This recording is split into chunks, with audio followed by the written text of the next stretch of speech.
আলোচনার বিষয় কি হবে এটা অত্যন্ত জটিল নির্ধারণ করা, যেখানে সামনে শ্রোতাদের মধ্যে কারো আল্লাহ আরশের উপরে আর কারো আল্লাহ সব জায়গায় বিরাজ। আল্লাহ দুই রকম এই দেশে,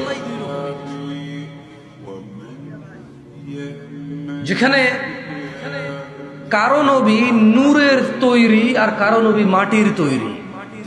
এমন পরিস্থিতিতে বক্তব্য কোন সাবজেক্টে হবে এটা নির্ধারণ করা কঠিন, যেখানে শ্রোতাদের নবী কারো মাটির কারো নূরের, এবং দুইজনের নামই মুহাম্মদ সাল্লাল্লাহু আলাইহি ওয়াসাল্লাম।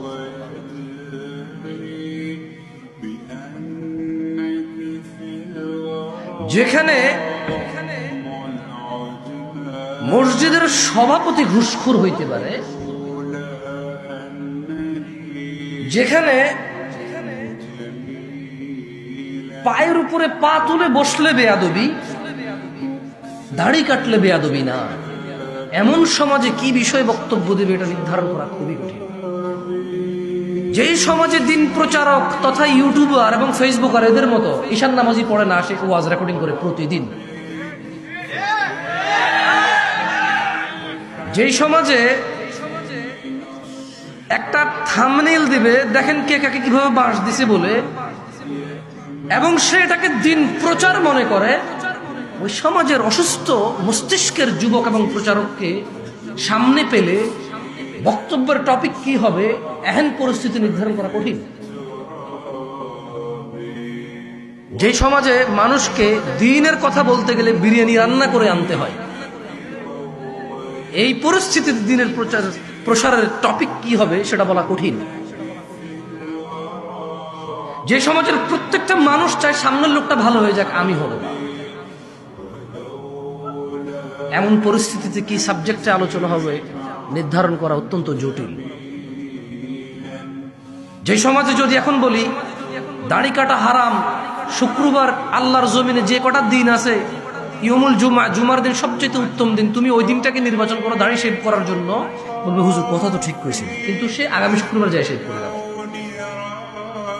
এমন যুবক এবং এমন মুসলিমদের সামনে কি টপিকে আলোচনা হবে যে দাড়ি কাটা হারাম আপনি বলবেন, আপনাকে বলবে আপনি একদম ঠিক কথা বলছেন, পরের শুক্রবারে যে সে দাড়ি কাটবে, এমন যুবকের সামনে কি বক্তব্য হবে, কি বিষয় নিয়ে আলোচনা হবে। এমন পুরুষের সামনে যে পুরুষ চিন্তা করে মেয়ে বিয়ে দিয়ে নাতি নুৎকুর হয়ে গেলে, নানা হয়ে গেলে দাড়ি রাখবে, এখনো বয়স হয় নাই। যে সমাজের মানুষের 14 বছর বয়সে দাড়ি ওঠে, সে দাড়ি রাখবে 50 বছর বয়সে, এই সিদ্ধান্ত নেয়। এমন মানুষের সামনে কি বিষয়ে আলোচনা করা হবে সিদ্ধান্ত নেওয়া কঠিন। যে সমাজে প্রত্যেকটা বাপ চায় তার ছেলে হুজুর হয়ে যাক, সে নিজে হুজুর হয়ে যেতে চায় না। রিক্সা চালায়, এক ওয়াক্ত নামাজ পড়ে না, ছেলেকে মাদ্রাসায় দিছে কেন, একটু দিন ধর্ম শিখবে, বাট সে নামাজও পড়ে না।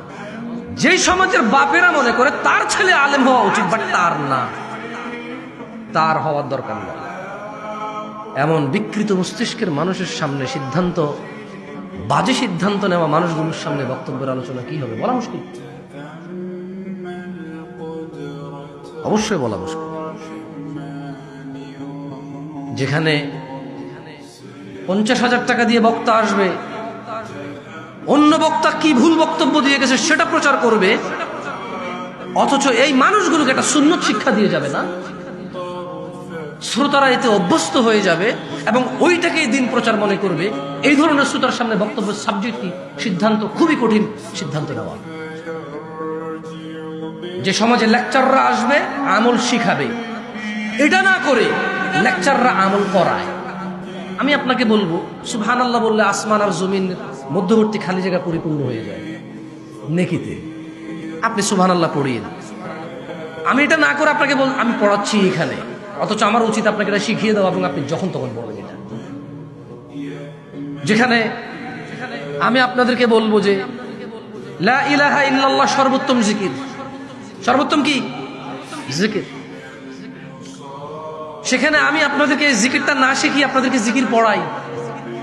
সবাই বলেন লা ইলাহা, জিকির করাইছি, শিখাই নাই। এখান থেকে বের হওয়ার পর আর কেউ জিকির করে না, মনে করে হয়ে গেছে আগামী বছর ওয়াজ আবার একবার করে নেব। জিকির হয়ে গেছে হজের মতো, বছরে একবার আসে ওয়াজ। এমন পরিস্থিতিতে মানুষের সামনে বক্তব্য দিয়ে মানুষকে সন্তুষ্ট করা, মানুষের পছন্দের বিষয়ে কথা বলা খুবই কঠিন, খুবই খুবই কঠিন। এখানকার মানুষের বিয়ে শাদী রীতি রেওয়াজ সব আমি জানি, আমি করি না, সব পালন করি না, বাট আমি জানি। এখানকার বিয়ে শাদী দুলাভাই যে শালার বউরে কোলে করে নিয়ে আইসা গোসল করে পাড়ার মধ্যে রাইখা, ও তো আমি জানি।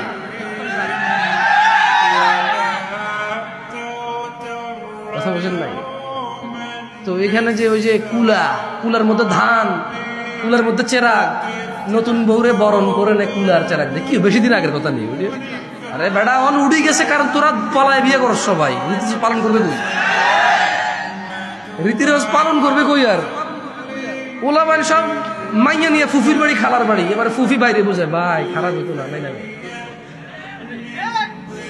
তো রীতি রেওয়াজ পালন করবো কি? বাপে কর আমি তেজ্য করে দেবো, পোলাকে আমি বাপের ঘরে না গেলে কি এসে যায়? আমি এখন বড় হয়েছি, সাইকেল চালাবো, রিক্সা চালাবো, এই মেয়ে ছাড়া বাঁচবো না। আমি বস্তিতে যেয়ে থাকবো, তারপরে তোরে সকিনা, তোরে ছাড়া বাঁচবো। এমন পরিস্থিতি তো আসলে ওই রীতি, যদি রীতি রেওয়াজ মানে এখন এগুলাই মানে, ঠিক না? আমি যখন বিয়ে করতে গেছি, বুঝছেন, আমরা একটা করছি আলহামদুলিল্লাহ। তো এখন ওই যে গেটের মধ্যে মিষ্টি চিনি খাওয়ানোর জন্য বলাবেন, টেবিল বসাইছে, টাকা নেবে, রাইট? আমি তো টাকা দিব না। আমি বললাম যে বিয়ে সারা জীবন শুনলাম সবাই শুভ কাজ, শুভ কাজে বাধা প্রথমে ঢুকতেই, মানে আমি শ্বশুরের বাড়ির দিকে ঢুকবো, বিয়ে পড়বো, মধ্যখানে গেট বানায় দাঁড় করা বসে যে যেতে পারবে না, এখানে টাকা না দিলে। আমি বুদ্ধি করে বললাম যে এটা কেমন কথা, আস্তাগফিরুল্লাহ, শুভ কাজে বাধা, চলো আমরা ফিরে যাই। কারণ আগে মানুষ বলতো বিধবা মহিলা দেখলে যাত্রা অশুভ হবে, বিড়াল চলে গেলে যাত্রা অশুভ হবে। সেই প্রেক্ষিতে চিন্তা করলে তো আইরে বিয়ের বাড়িতে ঢোকার আগে বাধা, চলো আজকে বিয়ে হবে না, যদি হিসেব ওইটা হয় আর কি। তো যাই হোক, আমার জ্যাঠা হালকা চোখ টিপ দিয়েছে, বলছে এত এত কিছু বোঝে না। আমি মনে পার হয়ে গেছি, ওরা দিছে মনে টাকা, বলছে আমরা দিচ্ছি, ওরা ধরি না। যাই হোক, একটা ছোট্ট গল্প বললাম আর কি। হ্যাঁ, ওরে বাপরে বাপ, বিয়ে করছি সেই কত বছর আগে। সুবহানাল্লাহ। দেখুন চাঁদপুরের মানুষ, ইত্তাকু রাব্বাকুম, নিজেদের প্রতিপালককে ভয় করুন এবং ভালোবাসুন। আহলুস সুন্নাত ওয়াল জামাআহ, সুন্নি সুন্নতি, এইভাবে চিল্লাচিল্লি করলে সুন্নত হয় না। সুন্নতকে আঁকড়ে ধরতে হলে কোরআন ও সুন্নাহ যা বলে তা করতে হয়, যা নিষেধ করে তা বর্জন করতে হয়, তাইলে সুন্নি হওয়া যায়, এছাড়া সুন্নি হওয়া যায় না।